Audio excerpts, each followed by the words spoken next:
في يوم من الأيام، كانت فيه بنت صغيرة اسمها نورين. نورين كانت بتحب الحيوانات والطبيعة جدا، وكانت دايما تلعب في الحظيرة جنب البيت. الحظيرة دي كان فيها شجرة كبيرة جدا عليها زهور جميلة وريحتها حلوة. في يوم، وهي قاعدة تحت الشجرة، شافت عصفور صغير وجميل وقاعد يتنقل من غصن لغصن كأنه بيغني ويرقص. قربت نورين من العصفور بهدوء عشان متخوفوش، والعصفور وقف وسكت وبص عليها كأنه بيستناها تتكلم.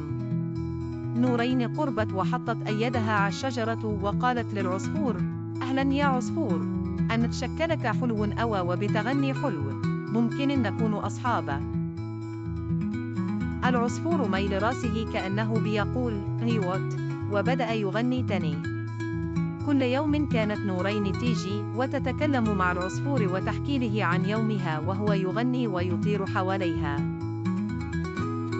بدأت نورين تلاحظ أن العصفور بيبقى حزين لما هي بتكون حزينة وفرحان لما هي بتكون مبسوطة. في يوم من الأيام، نورين كانت حزينة لأن صاحبتها في المدرسة نقلت لمدرسة تانية ومشي هشوفها تاني. قعدت جنب الشجرة وعينيها مليانة دموع. العصفور قرب منها وسكت وبص عليها بحزن. نورين قالت له: أنا حزينة أوى يا عصفور.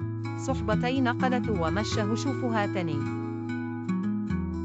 العصفور فتح جناحيه وبدأ يغني أغنية جميلة وحزينة في نفس الوقت، وكأنه بيحاول يواسيها.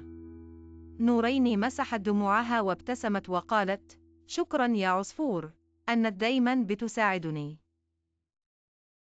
والوقت ده، حسيت نورين أن العصفور مش مجرد طير، لكنه صديق حقيقي بيفهم ويشعر بيها. كل يوم كان بيعدي والصداقة بينهم بقت أقوى وأقوى، وفضلوا نورين والعصفور مع بعض، يدوا لبعض السعادة والحب، ويشاركوا بعض في الحلو والمر. وفي النهاية، نورت حياتهم دايما بوجود بعض.